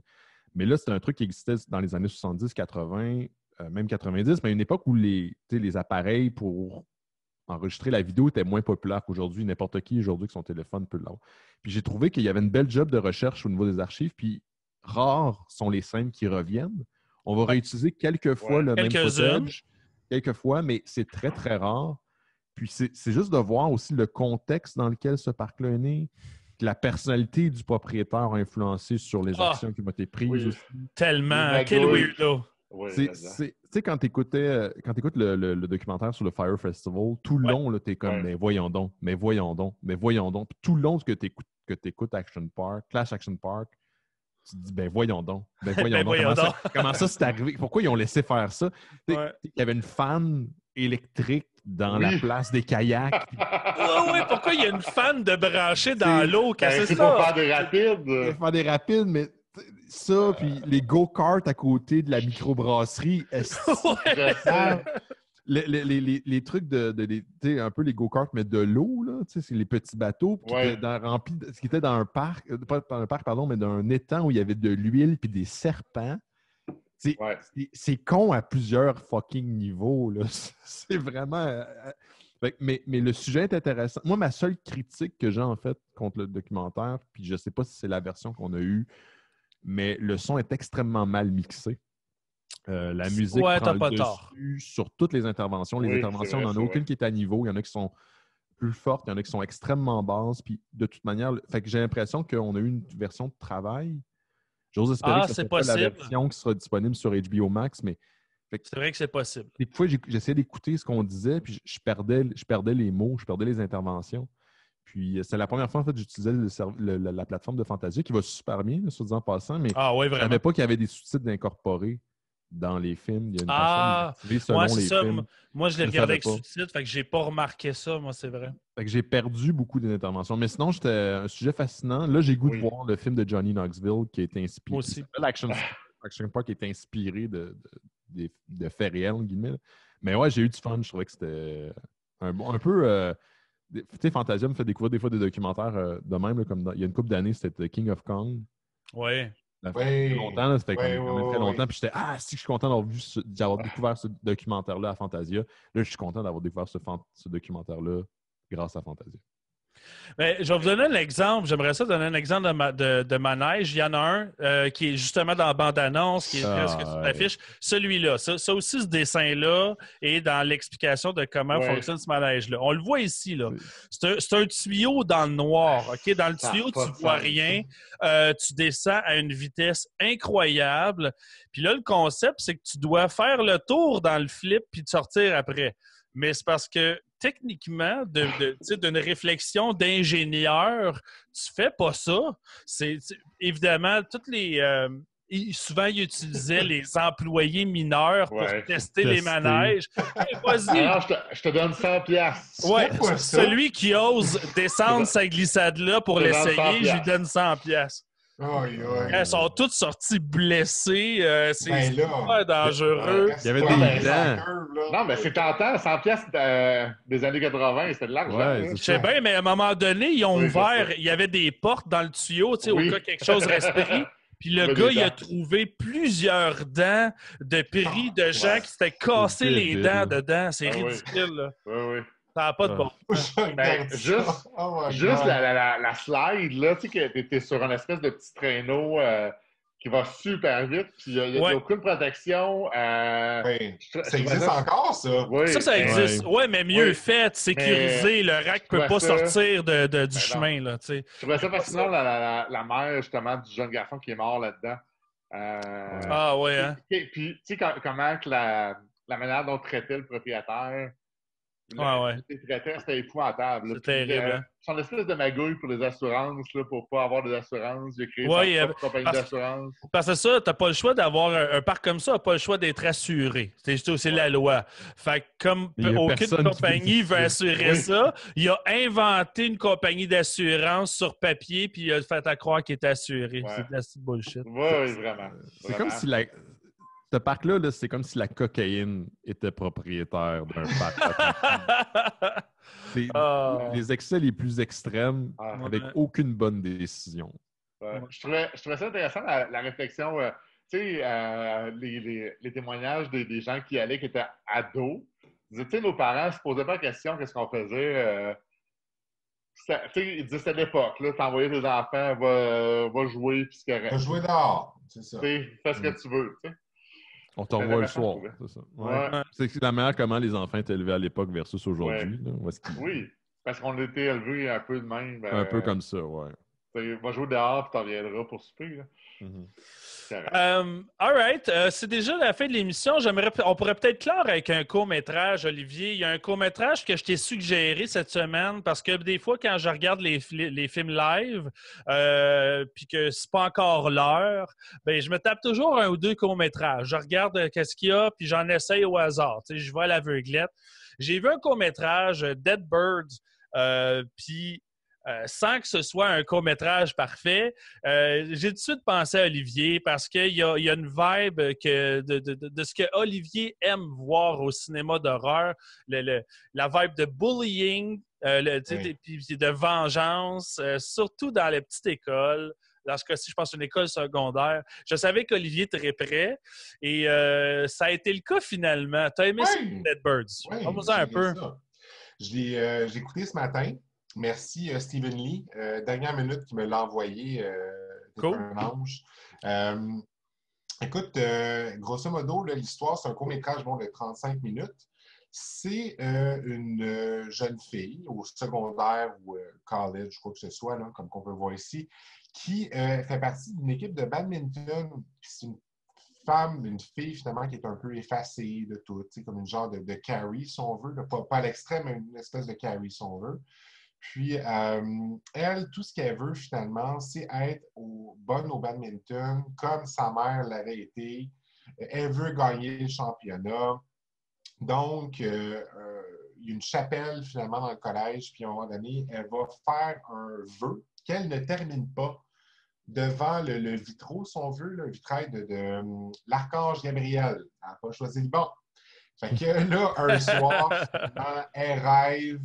Et l'archange Gabriel qui est là avec les flèches puis tout, qui dit tu m'as invoqué, tu n'as pas fini ton vœu, qu'est-ce que tu veux? Puis elle dit je veux gagner au badminton, je veux être la meilleure, je veux ci et ça, etc. Donc là, lui, de façon rituelle, si on veut, il dit je vais te donner finalement trois requêtes. Je pense juste en anglais, je m'excuse. Aide-moi Simon. Ben non, mais requête, c'est un peu ça. Task. Three tasks. Mais requête, c'est bon. T'as 3 missions, t'as 3 objectifs à atteindre, puis en échange, je vais te donner ce que tu veux. Je vais te donner ce que tu veux. Donc là, sans trop en donner, je veux vraiment que les gens le regardent, ce court-métrage. Il vaut la peine. On se rend compte, malgré tout ça, après les Three tasks, puis entre ça, vraiment de vouloir être aussi bonne que ta mère au badminton, sa mère qui n'est pas la meilleure mère au monde. Une méchante folle. Une méchante bitch. Moi, je horrible. Puis, en tant que une jeune adolescente qui lui donne des genres de body issues sur son corps, sur sa performance, qui rend une fille comme ça vraiment hyper introvertie quand tu veux juste finalement être aussi bonne que ta mère, genre comme dans la vie. Oui, mais est-ce qu'elle veut être bonne? Je suis pas sûr que c'est ça qu'elle veut vraiment. Elle veut juste être aimée, acceptée par sa mère, par les autres élèves. Ouais. Donc, tu te dis, écoute, tu joues au badminton, pas nécessairement parce que tu aimes ça, c'est parce que tu suis dans les traces de ta mère, puis tu te dis sûrement que ta mère t'a poussé là-dedans juste pour qu'elle te dénigre, pour te dire que tu n'es pas aussi bonne que moi. Tu sous-entends ça, OK? Puis, quand finalement, elle sera au match final, c'est là que j'avais le smile dans la face. Je le savais. J'étais comme ça, OK, tu me connais, all right, I get it, je comprends. Puis, d'où là où je parlais un petit peu tout à l'heure de Carrie un peu, vous allez voir, c'est pas littéralement Carrie. Non, mais il y a une inspiration. Oui, tu sais, puis j'ai tellement trouvé ça hot, tu sais, comme finale. Puis juste le dernier coup, finalement, de pigeon, je suis parti à rire. Je suis comme, c'est drôle, genre. Puis j'ai vraiment aimé ça. J'ai trouvé que l'acting était super bon. Le réalisateur, c'est Johnny Kenton. Johnny Kenton. L'actrice principale, finalement, je garde un œil sur elle. J'ai ce sens-là. On dirait que j'ai pas tout. J'ai trouvé très bonne. Même chose que pour tout à l'heure. C'est Tara Fitzgerald. Excuse-moi de t'avoir coupé. Donc, celle-là, je l'ai à l'œil. Puis même chose pour... tout à l'heure, on parlait de Bleed With Me. L'actrice principale de qui je parle. La brunette, là? Ellen Page. Elle aussi, on va la revoir, elle aussi. J'ai l'impression, moi aussi. Oui, tu sais, puis, grosso modo, Dead Birds, si vous avez 35 minutes, là, sérieusement, allez regarder ce court-métrage-là, c'est tellement le fun. J'ai vraiment aimé ça. Puis, il y a une touche quand même d'humour noir. Quand même, l'Archange Gabriel, c'est léger quand même. C'est léger, tu sais. Oui, c'est léger. J'ai bien aimé ça. Il y a d'identité sexuelle aussi qu'on parle dans le film. Il y a beaucoup un coming of age movie un peu, là, donc d'une adolescence vers adulthood. C'est adulthood, si on veut, genre comme on parle de sexualité, identification, body issues. Donc, justement, en fait... ça, c'était vraiment bon. Là. J'ai trouvé que c'était impressionnant, en fait, comme scénario, parce qu'en 33 minutes, comme tu viens de dire, on traverse beaucoup de belles réflexions fascinantes, intéressantes, au goût du jour. Je sais pas, c'est un Royaume-Uni, justement. C'est un film de 2018, donc peut-être que ça se trouve, là, tranquillement, il doit terminer sa tournée des festivals. Puis comme tu disais tout à l'heure, Slacks, qui aurait dû être un court-métrage, celui-là aurait dû être un long-métrage. C'est vrai que en fait, super bon. En fait, c'est souvent le cas des courts-métrages. C'est comme une carte de visite pour présenter un projet de long-métrage, bien souvent. J'ai vu un autre film, justement, comme ça, que je peux peut-être mentionner au passage. Et, j'ai vu hier A Strange Calm, un calme étrange. Je vais essayer de sortir des images en même temps. Puis, en fait, c'est une histoire de... Comment dire? C'est très simple. Hein? C'est deux jeunes qui vont aller faire une ride pour aller voir des... Ils partent tout seuls, 2 enfants, puis ils partent tout seuls pour aller voir des feux d'artifice ce soir-là. On est le 4 juillet aux États-Unis et ils vont tomber sur un monsieur qui va leur offrir un lift. Ça s'en va exactement où vous pensez. Bien sûr, ce n'était pas une bonne idée. C'est un court-métrage réalisé par Austin Rourke de 15 minutes. Je l'ai beaucoup aimé. La vibe est bonne, les acteurs sont bons, c'est bien réalisé, mais ça finit un peu vite. 15 minutes, c'est un peu sec. Je trouve qu'on aurait pu vraiment aller beaucoup plus en profondeur, ajouter... Il y a tellement... En fait, c'est comme un beau... c'est comme une belle toile à ajouter. Là. Il y a comme tellement de possibilités que ce sujet-là. Mais mon point, c'est ça, c'est que j'ai l'impression que c'est des belles cartes de visite pour éventuellement peut-être aller chercher du financement pour un long métrage. Là. Autant Strange Calm que Dead Birds, j'ai ce feel-là. Est-ce que, messieurs, vous avez, en terminant, quelque chose à ajouter, quelque chose à suggérer? D'ailleurs, on pourrait parler, Benoît, des Mystérieux Étonnants qui se poursuivent encore tout le confinement, justement. Comme... Oui, on n'a jamais arrêté. Je pense il y a une semaine qu'on n'a pas fait de show parce que c'était l'apocalypse, fait qu'on ne savait pas trop comment ajuster tout ça. Voilà. Là, on le fait un peu comme là par Zoom. C'est pas l'idéal, mais on fait un show par semaine là, tous les lundis. Pour l'instant, c'est live jusqu'à temps que je trouve une manière d'avoir un son qui est de meilleure qualité. Fait qu'on va peut-être perdre le côté live, mais tous les lundis soirs, le show est disponible, puis on en fait un par semaine. Puis il y a le show de Simon aussi, là, qui est dédié à Noël, qui est Noël chez Isidore, qui est un podcast de Noël à l'année, qui fait avec Étienne Forêt puis Valérie Guérilla, qui fait sourire toujours tout le monde par sa prémisse, mais qui est vraiment bon. Là. C'est le fun, hein? Un bel job, là, pour vrai. C'est une bonne équipe. C'est un bon feel-good, tu sais, justement, on parle de feel-good movie. Là. Ouais, tout à fait. C'est une bonne tasse de cacao, là, Noël chez Isidore, c'est vraiment ça. Sinon, j'ai sorti mon nouveau livre, Dossier Mystère 3. C'est moi, c'est la pochette. Non, c'est à côté de moi, c'est de Christian Page. Mais non, peut-être plugger un petit truc le 19 octobre prochain, parce que sûrement ça va intéresser vos auditeurs. On reçoit Patrick Sénécal et notre ami Jake Dion, qui est sur le podcast. Pour Alice. Pour Alice. Jake a travaillé sur le dessin, l'adaptation du livre, du roman de Patrick Sénécal. La BD sort à la fin octobre et le 19, on les reçoit pour une émission spéciale exclusive sur la BD, puis l'adaptation, puis 2 personnes qui ont beaucoup de jasettes, fait que ça risque d'être pas mal cool. Puis je prépare trucs, là, pour l'Halloween, ça va être une célébration cette année, comme on n'aura pas de spécial devant le public.